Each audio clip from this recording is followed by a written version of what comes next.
Bonjour! Alors, avant de commencer cette vidéo présentation à proprement parler, je voulais vous montrer vite fait ma collection de livres mystères, parce que je ne vais pas tous les détailler, ils sont hyper connus. J'en ai pas mal, de toutes catégories. J'ai quelques Disney, hop, qui s'arrêtent là, voilà. Et c'est en Disney. J'aime bien faire les mystères parce que les codes couleurs sont déjà déterminés. Je n'aime pas colorier des livres Disney avec les coloriages vierges parce que je trouve qu'on est trop limité dans les codes couleurs parce que les personnages Disney sont beaucoup trop ancrés en nous. Ça, c'est la première chose. Et la deuxième chose, bien que j'aime beaucoup les dessins animés Disney, ça reste de l'ordre de l'enfance. Pour moi, je n'ai pas cette nostalgie Disney que ressentent beaucoup de mes copains et copines. Et c'est plus mes enfants qui ont aimé les dessins animés Disney que moi. Je suis pas une enfant qui a été élevée avec une télévision. Je suis née en 75, mais mes parents n'ont pas apporté cet objet dans la maison.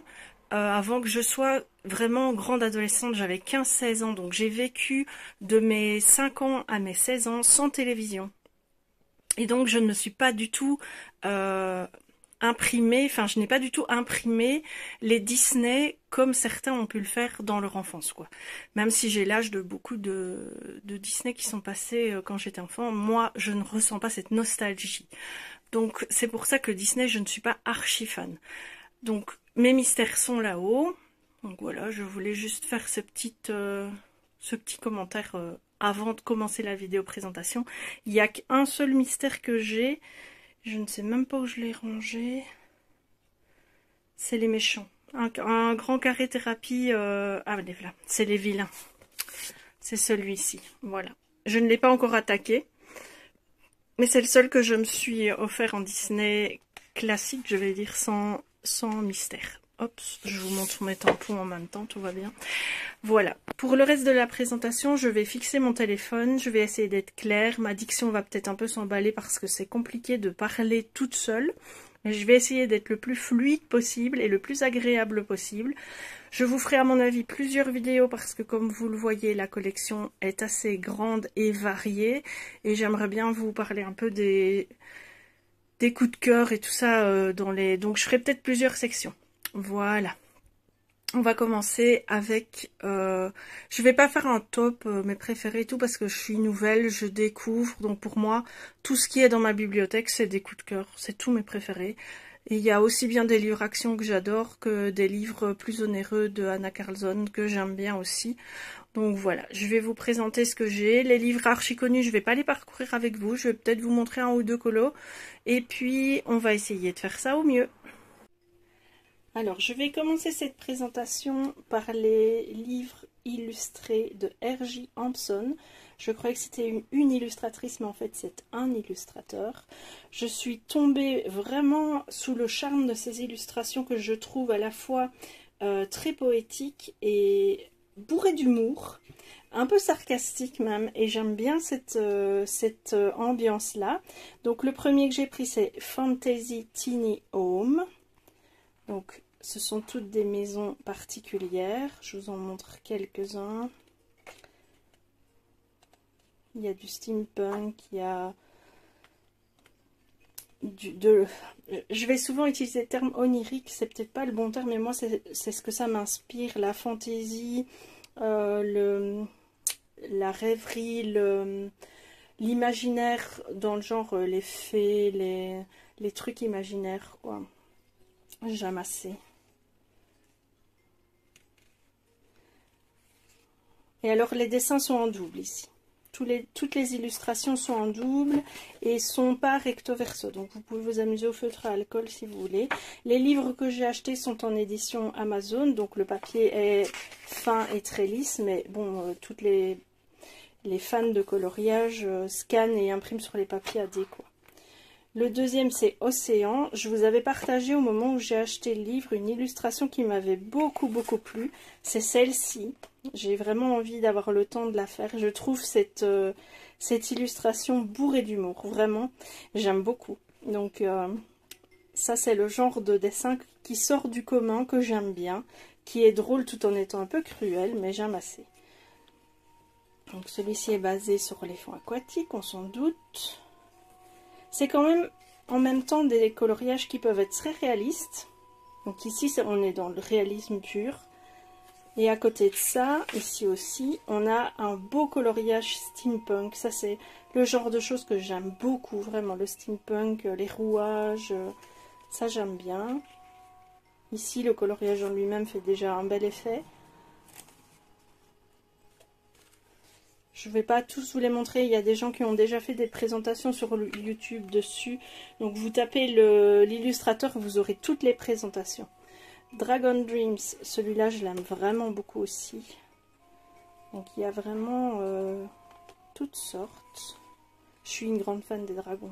Je ne sais pas pourquoi, mais dans mon imaginaire, le dragon, je le trouve beau. D'ailleurs, j'adore le dessin animé Dragon. Comme quoi, vous voyez, j'ai pas d'a priori sur les Disney. C'est juste que je suis pas archi fan, quoi. Je les trouve vraiment... Donc ici, on est dans un dessin purement réaliste. Hein. Ça pourrait faire penser au Hobbit, quand le dragon veille sur le trésor des nains. Ça aussi, j'aime beaucoup. Donc voilà. Et celui-là, le Night Garden, dans lequel j'ai fait un colo au feutre à alcool. Crayon de couleur et pas pastel là-dessus, c'est vraiment que du feutre à alcool et du crayon de couleur. Et j'ai pris beaucoup de plaisir à le faire. Ah si, j'ai fait du pastel gras pour l'effet de lumière au centre. Donc voilà, vous voyez, on voit bien, ça, on peut démarquer, c'est pas un souci du tout. Il est aussi très très très beau. Ce sont des belles illustrations. J'aime beaucoup l'univers de cet illustrateur. Il en a encore deux autres que je vais acquérir plus tard. C'est les maisons. Il y en a deux. Il y a un plus steampunk. Mais c'est que des maisons originales en fait. Celui-là aussi j'aime vraiment beaucoup. Donc ça c'est pour le premier illustrateur que j'aime vraiment beaucoup. C'est R.J. Hanson.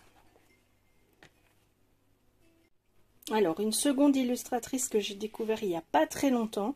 C'est Karen E. Myers. Et donc c'est toujours des livres Amazon, papier Amazon, qualité du papier assez fin. Donc chez elle, je me suis offert 4 livres de sa collection également. Il y en a encore au moins 4. Il y en a sur Halloween, il y en a sur Noël. Je les prendrai au fur et à mesure des saisons. Et donc là, nous avons des illustrations un peu plus marquées au niveau des traits. Mais toujours dans un univers fantasmagorique. Voilà, ça c'est un mot que j'aime bien pour le coloriage, fantasmagorique. Onirique, fantasmagorique. Bon, je suis une grande fan des champignons. Je suis une grande fan de beaucoup de choses. En fait, je suis une grande fan de la vie, une grande fan de tout. Les dragons, les champignons, les papillons, les fées.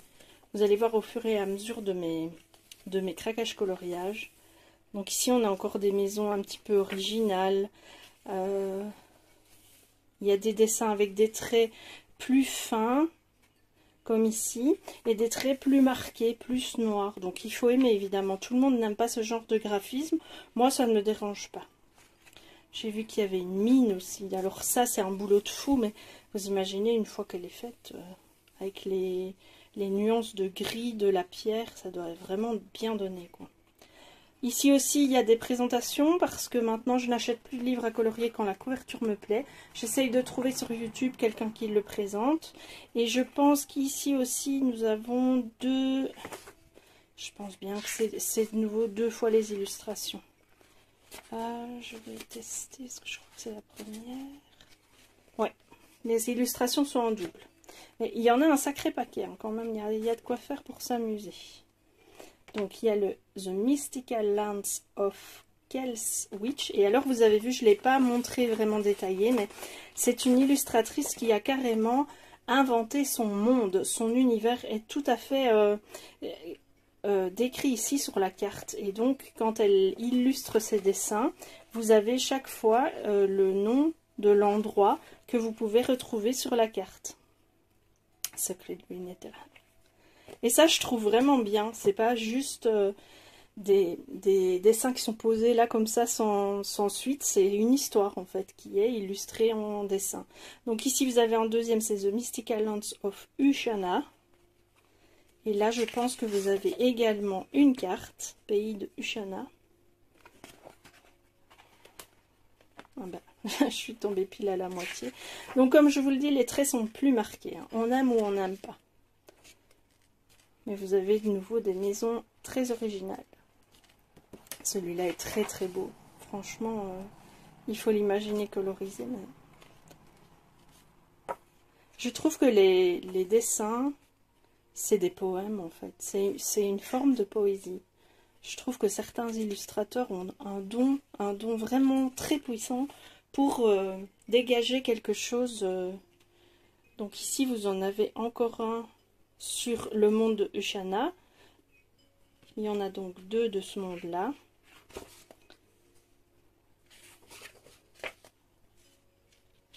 C'est très complet. Hein. J'en ai fait, je n'ai pas encore commencé, hein. C'est un des derniers livres que j'ai acheté, enfin une des dernières collections que j'ai acheté. Je crois qu'il tourne autour de 10-12 € sur Amazon. Et vous avez donc tous les dessins en double à chaque fois. Très très beau livre. Moi je les aime beaucoup. Et là, c'est le même que celui-là, donc c'est le même monde. Quel switch! Et ce sont d'autres illustrations.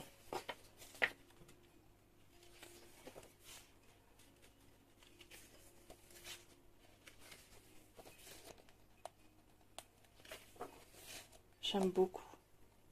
Je ne vais pas vous le dire à chaque fois. Hein. Si j'achète les livres, c'est que je les aime bien. Donc ça, c'était notre deuxième illustratrice. C'est Karen E. Myers. Alors, une troisième... deuxième illustratrice, mais troisième auteur de livres à colorier que j'aime bien, c'est Denise Klett, qui a fait 3 tomes jusqu'à présent. Ils sont assez onéreux, ceux-là. Ils tournent autour de 20 €. Le livre, et alors dedans il y a du Zen Doodle, mais c'est la seule illustratrice dont j'aime bien le concept, parce que c'est pas trop en fait. Je vous montrerai certaines illustrations des livres action où je trouve que c'est pas coloriable, et j'associe ça plus à du mandala qu'à du coloriage réel. Alors ici c'est le Mermaid in Paradise, je n'en ai pas encore fait dedans. J'aime beaucoup le design qu'elle utilise pour ses personnages. Ça me fait un peu penser, pour celles qui font du scrap, aux personnages de Stamping Bella, qui sont longilignes, très maigres, comme ça. Et j'aime vraiment bien les illustrations, elles sont vraiment, vraiment jolies. Il y a beaucoup d'illustrations, les dessins sont toujours en... recto et pas en verso, donc vous pouvez travailler sur ce papier là, vous pouvez tenter l'aquarelle. À mon avis il est quand même assez épais, le feutre à alcool évidemment, bien que je pense que ce papier là le boira beaucoup, donc ça va être un résultat, il faudra travailler vite quoi, parce que le feutre va être vraiment beaucoup bu. Alors c'est des illustrations qui sont très chargées. De prime abord, quand on les regarde, on ne sait pas trop comment commencer les dessins. C'est très chargé, ça a l'air très compact, très dense. Mais je vous montrerai pour un que j'ai fait qu'une fois qu'on s'y attaque, ça va quand même assez. Une fois qu'on détaille un peu les éléments et qu'on les colorise un peu partout sur le dessin, ce dessin-là est vraiment sublime. Des fois, j'aime bien prendre mes livres le soir et les feuilleter simplement. Parce que je les passe toujours en revue assez vite, mais j'aime bien essayer de détailler un peu les illustrations pour les regarder plus en profondeur, je vais dire. Alors, voilà. Donc ça, c'est le Mermaid in Paradise. Vous avez le Gnome in the Neighborhood. Je parle un petit peu anglais, mais je n'ai pas un très bon accent. Donc celui-là est axé sur les gnomes, mais on a toujours cette façon de... Oh, j'aimerais bien voir si ce dessin-là est dans le livre des mermaids. Voilà, vous avez tout axé sur les gnomes, dans différents univers. Je pense qu'il y a toutes les saisons. Je ne le jurerai pas, parce que je ne le connais pas encore bien, celui-là. Ben oui, vous voyez, vous avez l'hiver, l'été, il y a un peu toutes les saisons. Et les gnomes sont mis en scène. Ce sont de très beaux livres, j'aime beaucoup. Ça sort du lot, ça sort du commun en fait. Ici, archi dense hein, comme dessin, mais finalement assez facile à travailler. On peut travailler en grande surface avec des encres ou des pastels gras. Même les herbes, on peut les faire dans la masse avec le pastel gras et puis revenir travailler quelques ombrages au crayon. Il y a toujours ces petits oiseaux qui sont très originaux, que j'aime beaucoup aussi. Ils sont disséminés dans les albums, dans les 3 thèmes, un peu partout. On les voit souvent et je les aime vraiment beaucoup.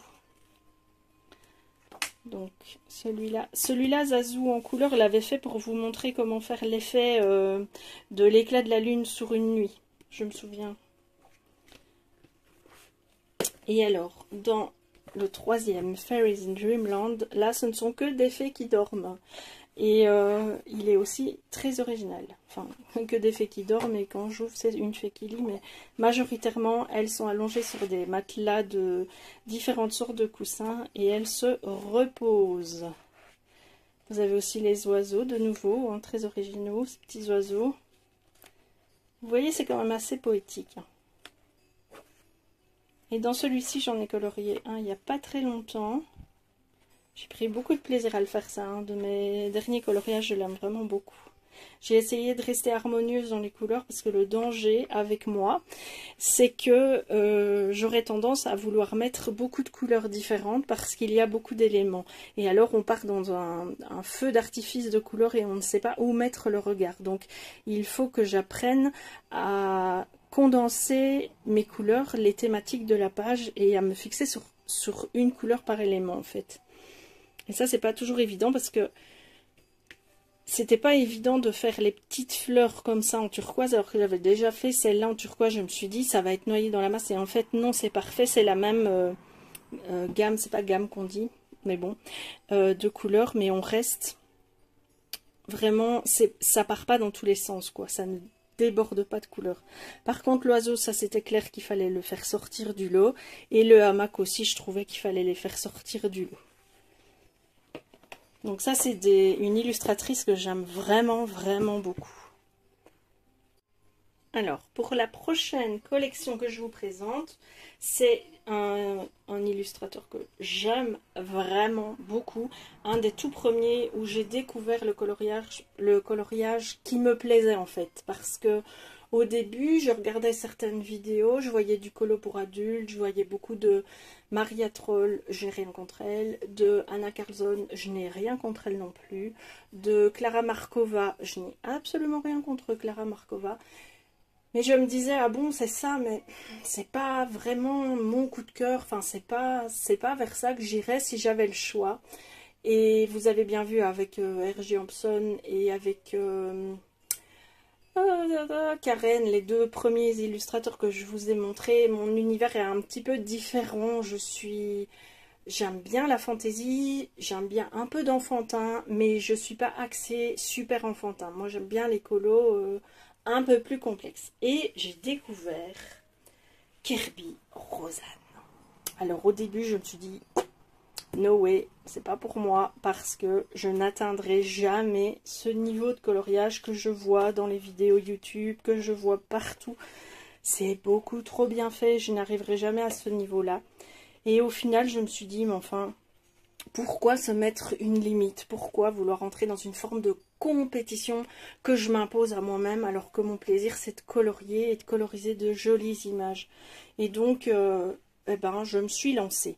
Alors j'ai le Calier do Morphia que je n'ai pas encore... comment est-ce qu'on dit? Qui est toujours vierge. Que je n'ai pas encore utilisé. C'est pas le mot que je veux, mais c'est celui-là qui vient. On a le Monde Fragile. Je vous les ouvre pas tous parce que vous les connaissez par cœur. Ils sont archi connus. Ils passent sur YouTube tout le temps. Le Mythe et Légende, il est vierge aussi. Et le Ukrit Sieta, je ne l'ai pas en français. Je ne sais pas comment il s'appelle en français. J'ai pas retenu. Il est toujours vierge aussi. Le Mythomorphia, je pense qu'il est vierge aussi. Ça, c'est mon côté collectionneuse. Hein. J'adore Kerby Rosanne, donc je les veux tous. Mais là, je me suis arrêtée parce que ça sert à rien, en fait. Enfin, à part préparer ma pension, sinon ça sert à rien du tout. Le Color Morphia, je l'aime vraiment beaucoup, steampunk. Voilà, et dans celui-là, j'ai déjà fait 2 colos. Parce que j'adore aussi les têtes de mort. J'aime vraiment les têtes de mort. Et alors des têtes de mort mis en scène comme ça, moi, c'est quand vous voulez. Donc j'ai mis du glossy sur la carte. Je trouvais que... Il y en a qui n'aiment pas le fait qu'il y ait des objets différents dans le colo. Moi, ça me dérange pas en fait. Je trouve ça même marrant un peu. Mais je crois qu'il n'y a que la carte en fait. Il y a une abeille aussi, mais il y a un papillon. Je pense qu'il n'y a que la carte. Ou alors s'il y a d'autres choses, je les ai cachées finalement. Mais je pense pas. Et j'ai fait aussi la roue du temps. Voilà. Où j'ai essayé de rester dans une même gamme de coloris. Avec des mauves différemment travaillés. J'ai beaucoup aimé faire ce colo. J'ai utilisé des crayons effet métallique Castle Arts. Oui. Ça rend pas l'effet autant qu'on le souhaiterait. Mais j'aime quand même bien. Ils rendent la couleur qu'on attend en fait. Maintenant, j'ai vu que depuis ce colo-là, j'ai vu des vidéos où on peut faire l'effet or avec des crayons tout à fait basiques. Donc j'apprends au fur et à mesure. Et alors, sur Vinted, j'ai trouvé le Phantomorphia et le Animorphia. J'ai l'impression que ces deux-là, c'est des doublons des meilleurs colos d'autres livres. Vous voyez, parce que ça, on est bien d'accord que c'est dans le Color Morphia.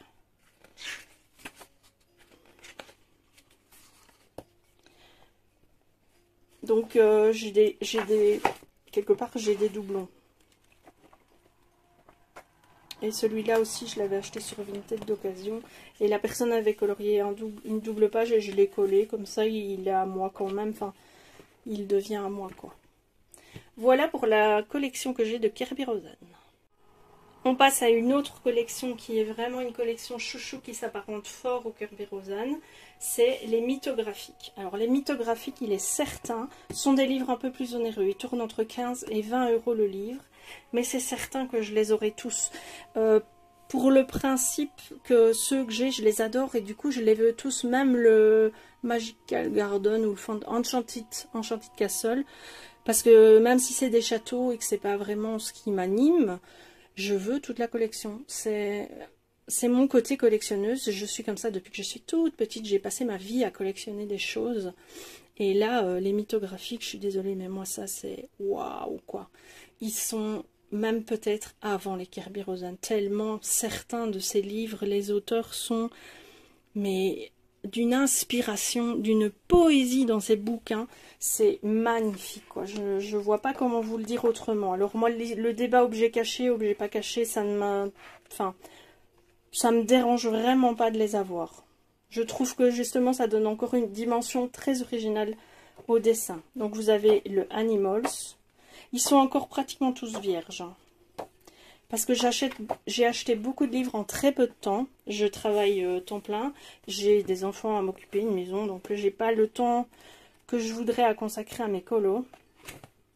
Mais voilà. Dans l'aquatique, j'ai fait celui-là. Vous l'avez vu passer sur certains groupes. Parce que je poste tous mes colos. Je suis hyper fière de mes poissons koi qui à la base sont blancs. Et je les ai fait moi-même.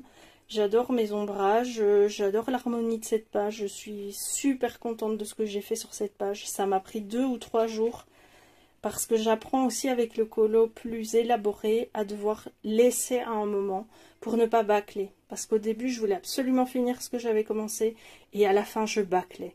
Et là, je mets de côté ou je fais un mystère ou si j'ai toujours envie de colorier mais que je sens que j'ai plus l'inspiration ou que j'ai trop mal au poignet aussi, hein, parce que... j'ai l'âge que j'ai de l'arthrose dans les mains, donc il y a des jours où je ne sais pas physiquement terminer mes dessins. Alors ce sont des dessins qui paraissent hyper chargés. Quand on les voit comme ça, il faut vraiment se les approprier, voir où va la limite de... Mais une fois qu'on est dedans, ça va tout seul en fait. Ils sont franchement relativement simples. Une fois qu'on s'est mis dedans et qu'on a un petit peu regardé le dessin en profondeur, le Wanderlust... Très très joli aussi.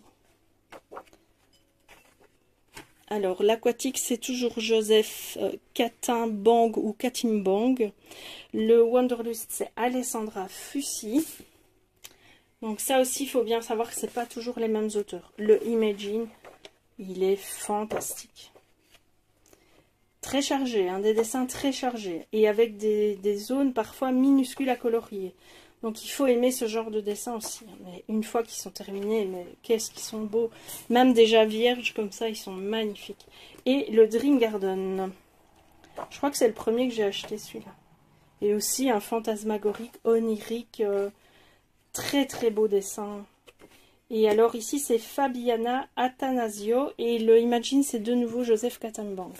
J'ai déjà mis dans ma wishlist les 3 nouveaux qui vont sortir l'année prochaine parce qu'ils ont l'air absolument magnifiques. Et alors cet hiver je m'achèterai évidemment le Frozen Fantasy et le Winter, je sais plus quoi. Tellement ils sont beaux. Mais petit à petit parce qu'ils sont assez onéreux.